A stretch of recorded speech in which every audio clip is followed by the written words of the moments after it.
Hi, scholars. Happy Wednesday. Today is our wacky tacky day, so that's why Miss Weed has a little bit of an interesting hairstyle going on. I'm also wearing one of my favorite shirts. It's a little bit tacky. It says good vibes only. So I hope we're all living by that rule, even during this quarantine right now, doing the best you can to play and have fun with anyone in your family or whoever you're quarantined with.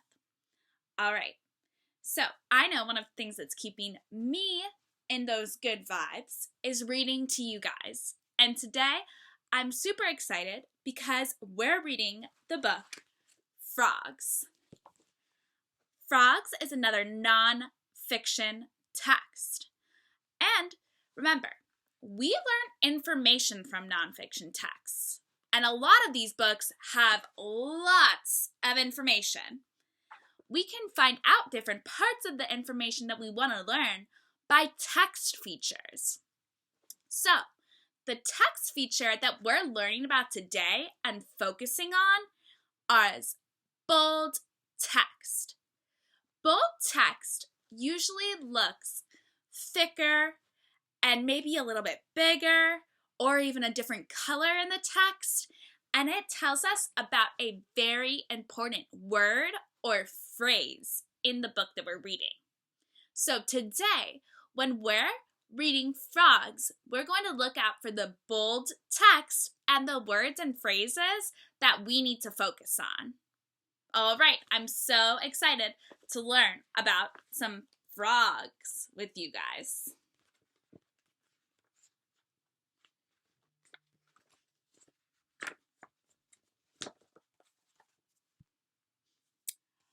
Frogs are found on every continent except Antarctica. So they're found in everywhere except for Antarctica. They live in ponds, rivers, forests, and fields. Some even live in sand dunes. The biggest, the Goliath frog in Africa, is as heavy as a newborn baby. Whoa, so if some of you have some younger siblings or a baby in your family, that's how big this frog is in Africa. Whoa. One of the smallest, the gold frog from South America, could sit on the tip of your little finger. So put your little finger up. Then imagine you have a little froggy right here. Boop, boop. Whoa. But big or small, frogs are always easy to recognize. Almost all have long back legs, a large head, big eyes, and damp, stretchy skin with no tails. Frogs are amphibians, which means they lead two lives, one in the water and one on land. So amphibians mean that they can live in the water and on land. So impressive. Many live near ponds and swamps, like this growing grass frog from Australia. So here's the picture of the growling grass frog from Australia. Scholars, on this page, I am noticing that there are some words at the top of the page that look bigger. I know that these are bold print because they look different from the rest of the words on the page. If print is bold, that means they are very important. Let's read them again. Frogs are found on every continent except Antarctica. These words are very important because I learned that frogs live everywhere in the world except for one place. Wow, that is very interesting.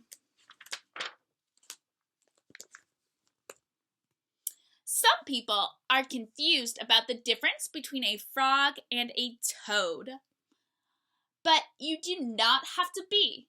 A toad is just a kind of frog. It usually has drier skin than other frogs and can live farther away from water. It also has shorter legs, so it hops rather than jumps. Toads can live a long time. A pet toad in England was famous for living for 36 years. A bullfrog, by comparison, may live for about 20 years in captivity. Toads are often found in forests or even in backyards. Some people think that they look ugly, but toads can produce the most beautiful, trilling calls during springtime. So the sound that they make is really pretty, but some people think that they look ugly. Here's a picture that they show of a toad. So you can see, like we learned in the text, that they have a little bit of rougher skin than frogs and maybe aren't as cute because they're not as soft, or maybe they're more cute because they're not as slimy, whatever you think. And scholars, does anyone see any text that looks like it might be bold text on this page? If you're shaking your head yes, you got it. There is one line that is bold on this page, and let's read it. It says, toads can live a long time.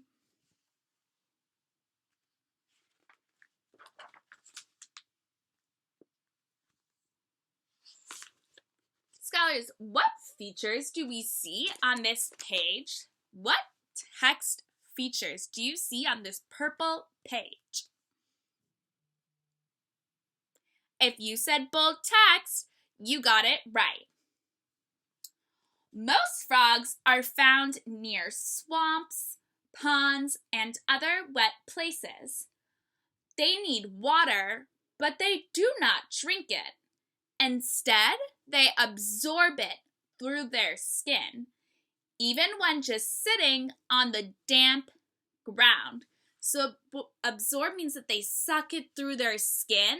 So instead of drinking it like we do, it just kind of goes into their skin. And that's not all. Although frogs have lungs, they breathe through their skin too. A frog can breathe more than half of the oxygen it needs through its skin, but only if the skin is damp. A frog must never dry out, or it will suffocate. Naturally, frogs like to look after their special skin. To do this, they shed it every so often. They wriggle and arch their back.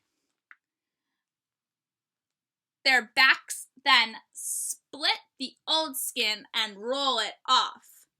Then they usually eat it. Say whoa. I noticed some bold print on this page. What did we learn about frogs using this text feature? So think about what text feature we're talking about, and then think about what we learned from what that text feature told us.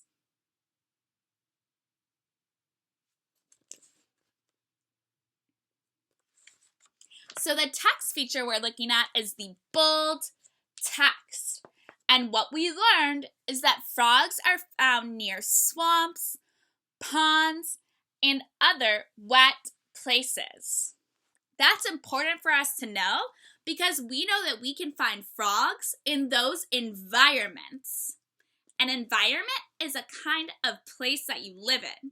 So a lot of us live in a city environment because we live in the city of Chicago. These frogs live in wet places, and that's their environment. And we learned that because it's in the bold text, and the bold text is important. because it's telling us where they live. Scholars, what text features did we use in this story so far? If you said bold text, you got it. Why do we use these text features? So, I want you to think to yourself, why do we use these text features that we just learned about today?